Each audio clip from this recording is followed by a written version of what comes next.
കടലിൽ കൃത്രിമ പാരുകൾ സൃഷ്ടിച്ച അനധികൃത മത്സ്യബന്ധനം നടത്തുന്ന 7 ഫൈബർ വള്ളങ്ങൾ അഴീക്കോട് ഫിഷറീസ് മറൈൻ എൻഫോഴ്സ്മെന്റും മുനയ്ക്കക്കടവ് കോസ്റ്റൽ പോലീസും ചേർന്ന് പിടിച്ചെടുത്തു.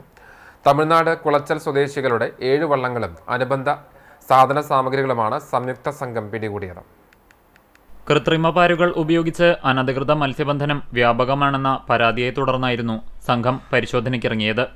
ജില്ലാ ഫിഷറീസ് ഡെപ്യൂട്ടി ഡയറക്ടർ നടപടികൾ പൂർത്തീകരിച്ച് ആകെ 3.10 ലക്ഷം രൂപ പിഴ ചുമത്തുകയും ചെയ്തു.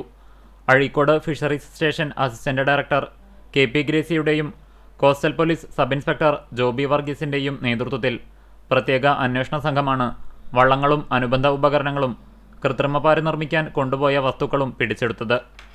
കടലിന്റെ അടിത്തട്ടിലെ ആവാസ ഇടങ്ങൾ കൃത്രിമപാരുകളാൽ നശിപ്പിക്കപ്പെടുന്നതായാണ് പരമ്പരാഗത മത്സ്യത്തൊഴിലാളികളുടെ പരാതി. കണവ പിടിക്കാനാണ് കൃത്രിമപാര് ഉണ്ടാക്കുന്നത്. ഉപയോഗശൂന്യമായ വലകളും പ്ലാസ്റ്റിക് കുപ്പികളും പ്ലാസ്റ്റിക് കന്നാസുകളും തെങ്ങിൻ കുരഞ്ഞിലും മറ്റും കൂട്ടിക്കെട്ടി പ്ലാസ്റ്റിക് ചാക്കുകളിൽ മണൽ നിറച്ച് 25 നോട്ടിക്കൽ മൈൽ ദൂരെ ആഴക്കടലിൽ നിക്ഷേപിച്ചാണ് കണവ പിടിക്കുന്നത്.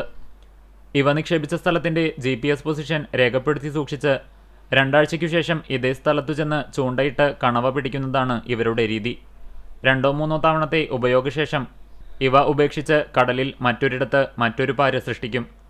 ഇത്തരത്തിൽ ആഴക്കടലിൽ നിരവധിയിടങ്ങളിൽ അനധികൃത കൃത്രിമപാര് നിർമ്മിച്ചിരിക്കുന്നതിനാൽ പരമ്പരാഗത മത്സ്യത്തൊഴിലാളികൾക്ക് കടലിൽ സുഗമമായി മത്സ്യബന്ധനം നടത്താൻ കഴിയുന്നില്ലെന്നാണ് പരാതി. പലപ്പോഴും വലകൾ അനധികൃത കൃത്രിമപാരുകളിൽ കുടുങ്ങി നശിച്ച് വൻ നഷ്ടമുണ്ടാകുന്നതായും പരാതിയുണ്ട്.